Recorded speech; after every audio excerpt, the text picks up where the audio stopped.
Good morning students. आज का हमें जो टॉपिक स्टार्ट करना है वो टॉपिक है polysaccharides.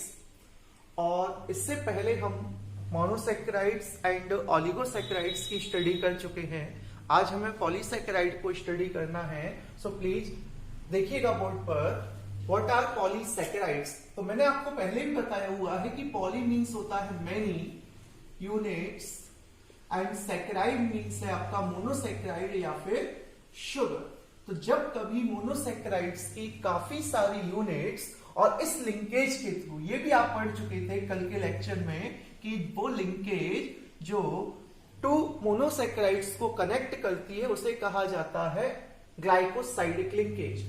So what are polysaccharides? So polysaccharides contain a large number of monosaccharide units, a large number of, इस टर्म को याद रखिएगा, large number of monosaccharide units joined together by glycosidic linkage। तो ये किस लिंकेज से connect होती है? तो उसका आंसर आपको देना है glycosidic linkage.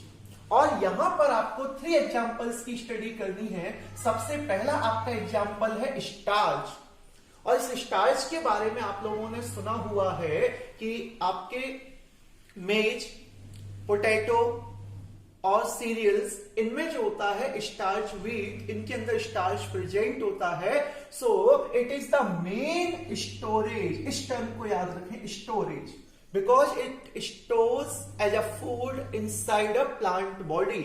So main storage polysaccharide of plants किसके अंदर स्टोर होता है? स्टार्च प्लांट्स के अंदर। स्टार्च स्टोर होता है प्लांट्स के अंदर and it's structural unit is alpha glucose. तो स्टार्च का जो स्ट्रक्चरल यूनिट है वो स्ट्रक्चरल यूनिट होता है इसका अल्फा ग्लूकोज। आपको एनोमर्स मैंने पढ़ाया था कि ग्लूकोज के 2 एनोमर्स होते हैं, alpha glucose and beta glucose. तो आपको याद रखना है स्टार्च के अंदर कौन सा मोनोमर प्रेजेंट है, because starch is also a polymer. So इसके अंदर कौन सा मोनोमर प्रेजेंट है? तो आपको उसका आंसर देना है अल्फा ग्लूकोज। फिर आगे देखिएगा कि अल्फा ग्लूकोज किस फॉर्म में होता है। तो याद रखिएगा स्टार्च के अंदर 2 कंपोनेंट्स होते हैं।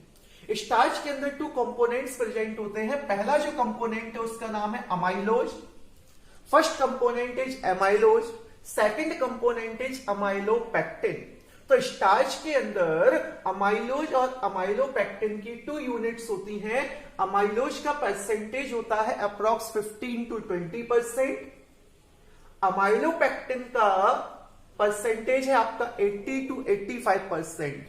और the most important property is this, the amylose is water soluble. Means amylose जो कंपोनेंट है वो वाटर में सॉल्युबल होगा, जबकि अमाइलोपेक्टिन जो है वो वाटर के अंदर इनसॉल्युबल होता है। एक पॉइंट यहां पर लिखा नहीं है, आप प्लीज याद रखिएगा कि अमाइलोज जो है ये अनब्रांच्ड होता है।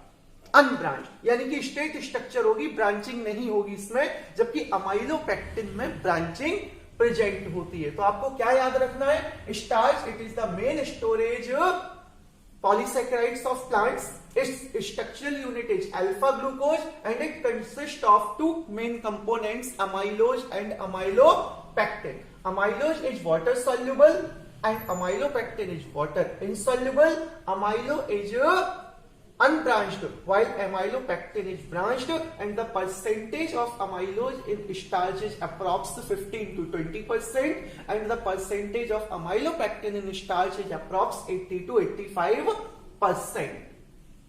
Okay, now move on second. So the second one is cellulose.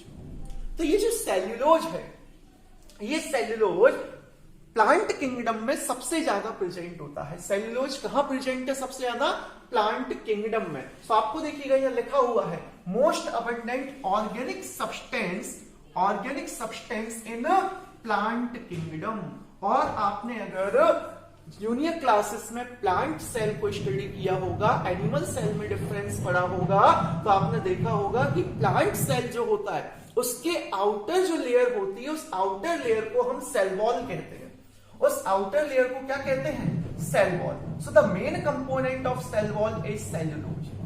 तो सेल वॉल का मेन कंपोनेंट क्या है? सेल्यूलोज है। Mean cell wall is made up of cellulose.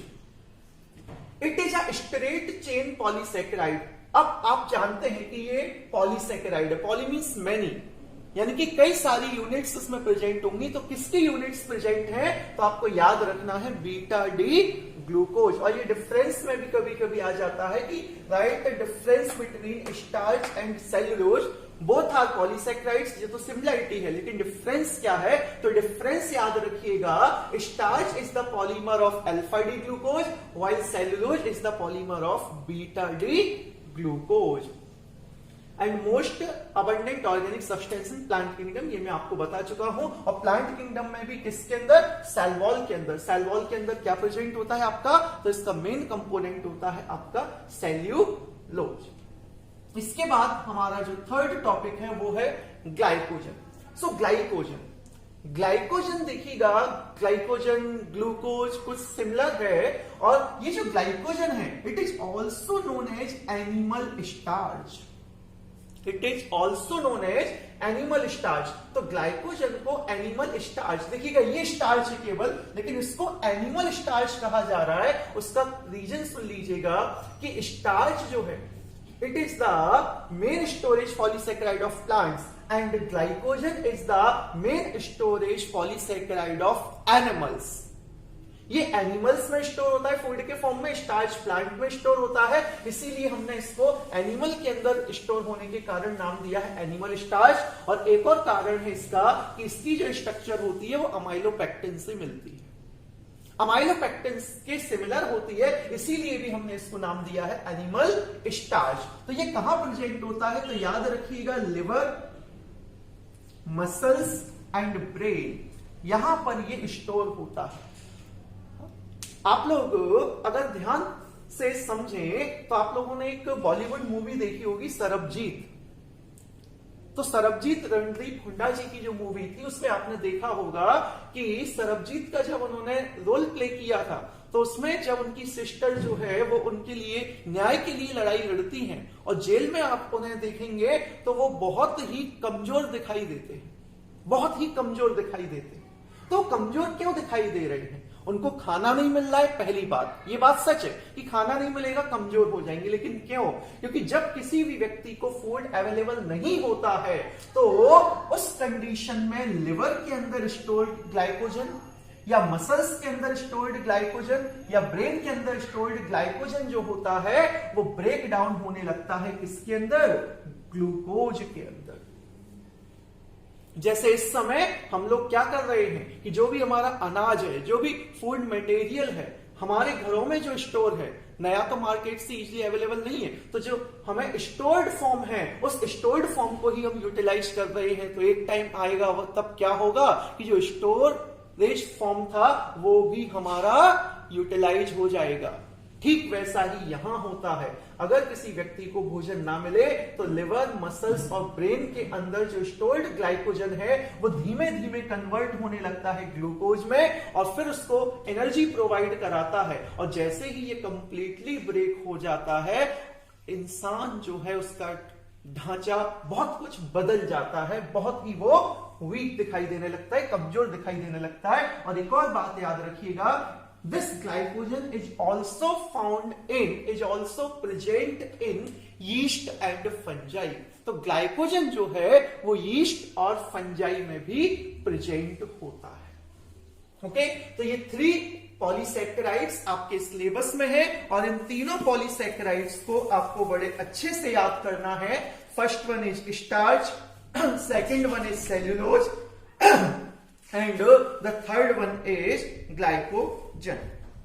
अब बात आती है कि इंपॉर्टेंस क्या है कार्बोहाइड्रेट्स का, हम ये पढ़ते क्यों हैं कार्बोहाइड्रेट्स, या कार्बोहाइड्रेट्स का हमारी लाइफ में क्या इंपॉर्टेंस है। तो याद रखिएगा, carbohydrates are essential for life in both plants and animals. वो क्यों, तो आपने अभी देखा, they are the major storage form of food. तो फूड किसके फॉर्म में स्टोर हो रहा है, कार्बोहाइड्रेट्स या पॉलीसैकेराइड्स के फॉर्म में स्टोर हो रहा है। They are the instant source of energy. Glucose के बारे में आप जानते होंगे गर्मी के दिनों में कि भैया क्या होता है, वो टीवी पर एक ऐड आता है कि सूरज ने सारी एनर्जी सोख ली तो माँ बेटे को क्या पिला देती है कि बेटा ग्लूकोज पी लो। तो वही यहां पर याद रखिएगा, it is the instant source of energy. Plants के अंदर ये प्रेजेंट होता है। अभी अभी आपने पढ़ा है कि सेल वॉल के अंदर सबसे ज्यादा इसका प्रेजेंस है।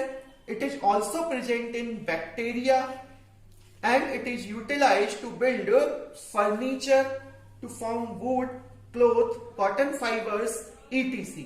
And most important, carbohydrate provide raw material for many industries. Carbohydrate हमें क्या प्रोवाइड कराते हैं? रॉ मटेरियल प्रोवाइड कराते हैं for many industries like textile industry, paper industry, bravery industry etcetera. तो इतना आपको कार्बोहाइड्रेट में याद रखना है और मैंने आपको इसका पीडीएफ अवेलेबल करा दिया है। सो प्लीज आप उन नोट्स को पढ़िएगा। कल हम विटामिन्स स्टार्ट करेंगे। Thank you, good bye.